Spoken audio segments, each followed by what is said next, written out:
Hi everybody and welcome. Welcome back. I always look like extra long, like hi. It's the angle of the camera, It's the people. ang- It's well, the angle of the camera. I am tall. The but, model like, arms. This looks like Model-esque arms. This is ridiculous. Anyways, so a couple of weeks ago we got a question that a follower on YouTube wanted to know, like the inside of the interview process. It is. So quick and easy and painless. This is how it goes. We're there for like 2 weeks, 2.5 weeks, almost 3 weeks, doing pageant stuff and appearances, sponsors, rehearsals, blah, blah, blah. You literally are out of your hotel room from the morning to 8 o'clock at night. Exactly. So it's like a non-stop events and stuff going on. Yes. So once you're done with that and prelims rolls around, before you head into the preliminary competition, which is what you see on YouTube or live or on TV or wherever you're watching it, there's the interview process. So this interview process, it's usually, depending on the amount of girls, it can go 1 full day or 2 days. So in my year, it was 2 days because we were 80 some girls. And they divided you alphabetically. So I was the P from Panama, so I was in the second group on the second day. Obviously, everybody walks out and like, I did fantastic. Yeah. I did great. Everything was awesome. And I'm like, good, good for you. Question. So, Do you think there's an advantage to going first group or second group? No. I hated being the second group, but I didn't have a choice because it was the P. So I didn't have a choice. But I think I like going first and just getting it over with. And it's horrible to start hearing people like, oh, I did great. Oh, that was done. And blah, blah. And I'm like, fucking done. But you know what? I will say, you guys, some people do have those superstitions of like they want to go towards the beginning, towards the end. Yeah. Whatever spot you get, make the most of it. Because in reality, your interview will shine no matter if you're in the towards the beginning, towards the middle, towards the end. It doesn't matter. So don't worry about the position that you get. I mean, and like in my case, I didn't have a choice. Exactly.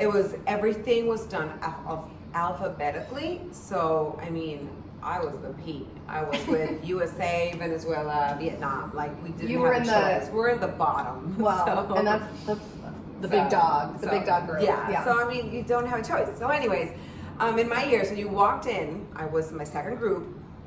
There were literally like 5-minute interviews. They're so fast. So fast. I mean, you feel like you blink and then you're out. You're out. Yeah. So, quick, I walk in. You have a translator in case you need one. I had mine there just in case I couldn't think of a word.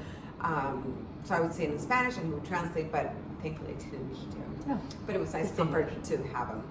And so you walked in. You had 2 groups of judges. It was a panel, and then you had what do you call it? The divider. The divider. So you're going, and then on the other side of the divider. Yeah. So my teammate was Nicaragua. So we both walked in. She walked on one side. I walked on to the other, to the other side. One side, they asked me full on like the cause of Miss Universe, which was HIV and AIDS, and like how I had been involved during my preparation, and how I would be involved as Miss Universe, and what I would do, and what I would communicate, like the job part itself. So I focused on the discrimination part, and my personal experience when I encountered for the first time like a person with HIV.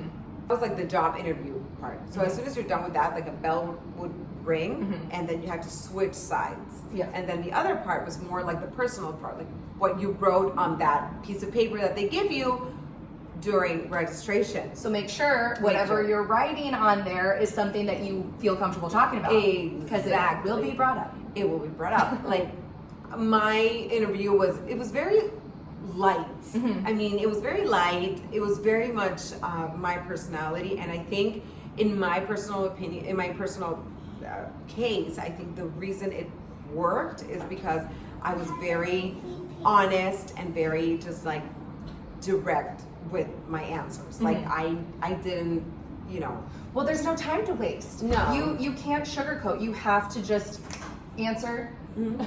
Sorry. We have kids at home online Zoom. But yeah, there's no time to be, you are going to walk out of there and it does feel like you blinked. So honestly, direct is the best policy. Be direct, be honest, be you, and just the more you are, the more they will remember you when you're on stage. Yes. I remember poor Miss Nicaragua. She wrote on her paper. She was an economics major, and she wrote everything about economics. And they asked her, and she was so nervous that she, like, forgot. Yeah. Like, she sounded like an idiot. And she walked into the room, and she was like, Steph, I sounded like an idiot.